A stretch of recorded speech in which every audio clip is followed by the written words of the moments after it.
I'm Tatum Skipper, and welcome to Real Florida Magazine.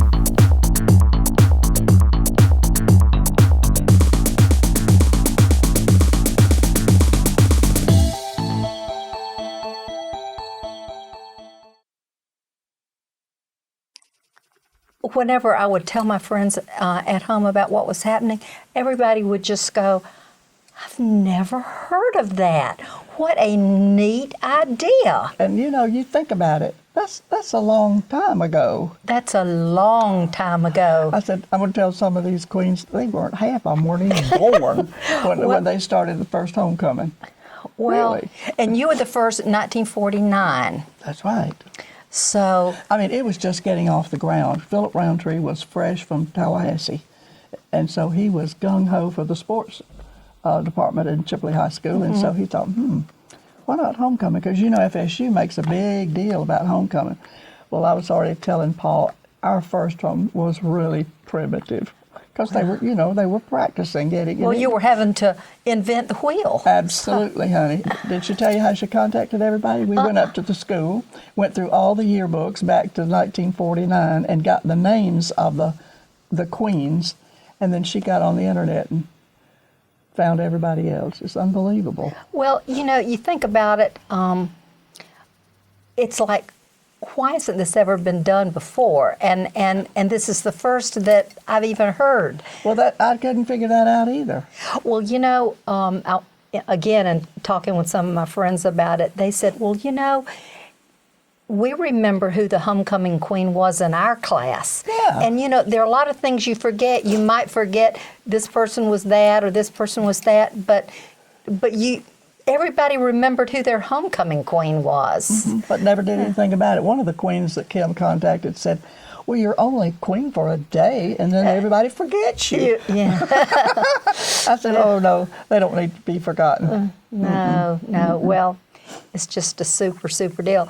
One of our friends is the publisher of the newspaper in our hometown, or our town now, and he's all about, he said, be sure you get pictures, and he wrote the newspaper here, and said, be sure and get one with your friend who was the first homecoming queen. So, oh my goodness! So it'll spread even in a little South Georgia. We'll have some fame. This is just too good to be true. It really is. When I think about you, the things that I think about is Spanish Trail Playhouse. Absolutely. I started to say, Tom, Dick, and Harry, Harry, Dick, and Tom. Remember that one? Oh, yeah, yes. Roger remembers that one. He said, oh, is that Harry, Dick, and Tom? Tom, Dick, and Harry. I said, yeah, that's Martha. Yeah, Kiss Me, Kate. Oh, yeah. We did all those. Have you been down to the high school? No. Oh, Martha, go. It's in the old high school building. You won't believe it. They have elevated the seats. The stage is enormous. Is it? You remember we had wings about this. Oh, yeah. Hoop skirts coming through those wings and all that. I went down to the new high school, the renovated high school, and I walked on the stage. And behind all of that, there was a grand piano over there, and it was lost. That's how big the stage is. Oh, my goodness. This is backstage. And now they're doing wonderful things with Spanish Trail Playhouse. Well, we had a lot of fun, and I said Ann Johnson could get blood out of a turnip anyway. Oh, Ann Jensen. Ann Jensen. I think, if I'm not mistaken, they were going to name that auditorium after Ann Johnson. Really? Mm-hmm. If they didn't, they talked about it at one time, because she decided that Chipley could have a... And, I tell people that, and this is a little old bitty town, for crying out loud, but they did wonderful things. Kiss Me Kate was one of them. Yeah. And the Mikado was another. We did Pirates of Penzance in high school, and it was just great. Lots of good stuff on a little tiny stage. So. Oh, I'm telling you, I don't know how they did it. I really don't. Rudge could help tell you, because he and Alan Potter were in charge of scenery most of the time. The first time I ever remember going on that stage, I think I was in kindergarten. At Miss Ruby Stevenson's kindergarten. Oh, yeah. And there was some kind of little, I think it was a Kiwanis talent show or something. Somehow my dad obviously put me in it, and I started singing. My song was, I want to wake up in the morning where the orange blossoms grow. That little song about Florida, and I got second place. I won second place in that. I don't know, but the very idea. but I think it just having a little 5-year-old up there singing, got me a lot of points. Oh yeah. But that was the first time I remember being on that stage, and our class has not been real great about having reunions. We had mine is just terrific. They are. See, ours yeah. has not, and next year's our 50th, so we're going to try to get it together for that. I was just thinking, you were talking about reunions. My class has had one 10, 20, 30. And then we decided we better have them every 5 years. Now, we're not getting any younger, so we did that.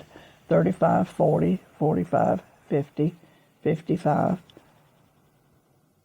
60. We're going to have our 65th coming up. Wow. And 2015. God, that was a mouthful. That was a lot. Well, how many are still left? That's a bad way to put it. About half of them.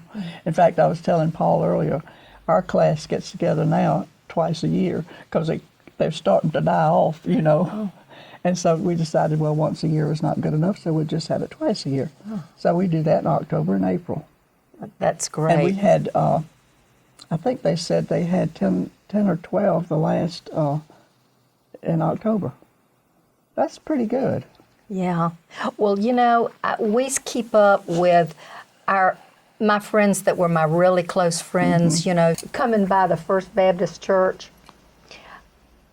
I mean, these memories flood back. Of course, it's not the First Baptist Church now, but it was the old First Baptist Church.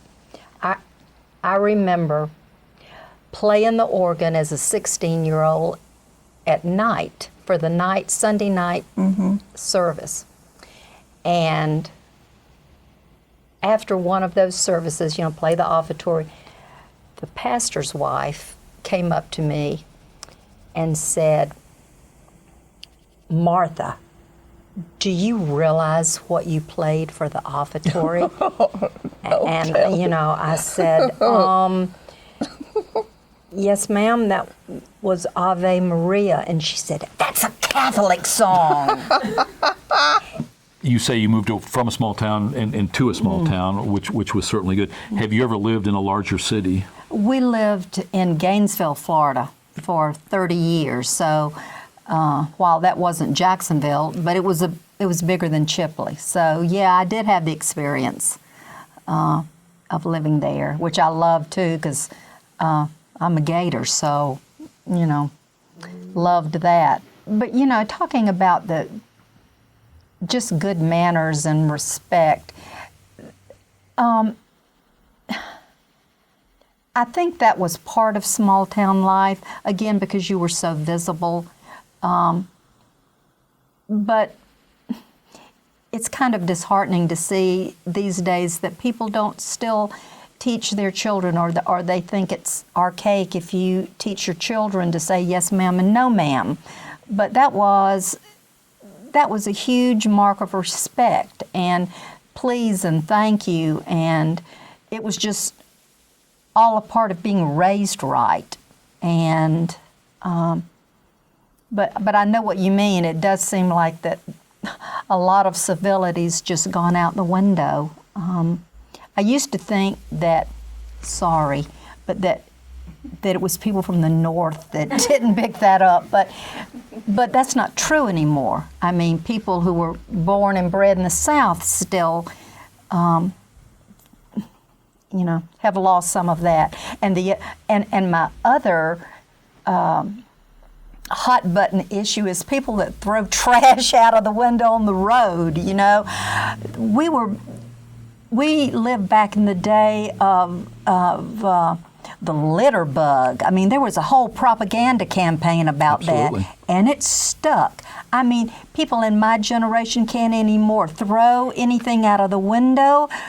I mean, well, you just don't do that. And You remember the commercial of the Indian with the tear running down oh his face? yes, Because somebody had yes. just thrown a bag out the window. Oh, I mean, that's just, but to me, that's all part of pride and respect. And Well, now we have groups adopt sections of highway to clean them up, where we shouldn't have the problem to begin with. Obviously, you're going to have some of that.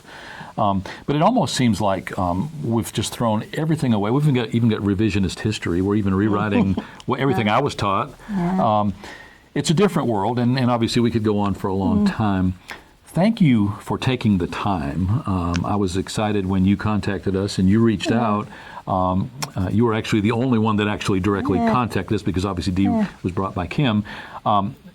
One thing that's interesting is that Dee did not know when she showed up here why she was here. And I'm going to be interested to find out what the cover story was. But when I said, okay, well, let's get this started, she said, what are we doing? And so anyway, she may have a strong talk with her daughter, Kim. I know that just experiencing the few minutes I saw of you guys reminiscing, getting back together. I mean, it sounds like you've got a packed couple of days ahead of you. oh, I think so. Oh, we still have lots of stories we haven't touched on. So I probably don't want the camera running for some of them. maybe not. Maybe Yeah. not. Yeah, well, Martha, thank you again for being gracious and for gracing us with some of your recollections, and we look forward to the balance of the weekend. I think that this is something that's going to be bigger than we had imagined. I think that this is something that verges on a reality episode, you know, experiencing vicariously or from a voyeur perspective almost, looking at these people coming together and enjoying that reunion. Very touching, lots of emotion there. Well, thank you so much for giving us this opportunity and for putting it on video so that we can look at it again. And Well, we look forward to the balance of the weekend. You'll be at the breakfast in the morning? absolutely. Okay, at the Women's Absolutely. Club, and then are you going to participate in the parade? Well, I'm certainly going to cheer this one on as she rides in the float. I mean, on the car, in the car. I know Kim had hoped that we could do a float, but I guess there were a lot of us elderly women who were a little leery about getting up on the float. I personally would have gotten right up on there, but Well, you'd be surprised. You know, again, we document a lot of the homecoming parades, and we had Vernon's here just 2-3 weeks ago, and there were a couple of floats, and I wouldn't want to estimate the aggregate of age on that float, but there were some people that I would have probably some vintage folks. I would have definitely lent a hand getting up there, but they were enjoying themselves. Oh, that's great. So we'll see. You know, many times in that heat of the moment, they may exceed to it, and we may end up pulling something out of the fire. But again, thank you for visiting. Do you get back often? We get back to visit our friends who are here, Bob and Donna Dale, and my parents are buried here. So, you know, there'll be a cemetery stop before we get out of town, but not as often as I would like. But, you know, our life is centered in Blackshear, Georgia. We have our 2 sons are close there, and our grandchildren. You know, that's a magnet. So, but it's always great to come back to your roots. Well, thanks again. Thank you. Here talking with a couple of the returning homecoming queens from Chipley High School. This year, the 64th annual reunion. Quite momentous, obviously, and something that we're going to have some fun with, probably more than what we had imagined going into this project. Hopefully you've enjoyed what you've seen so far, and we'll take the time to watch the rest of the video, certainly look at the photo galleries, and hopefully have as much fun with this as we are. We'll be right back.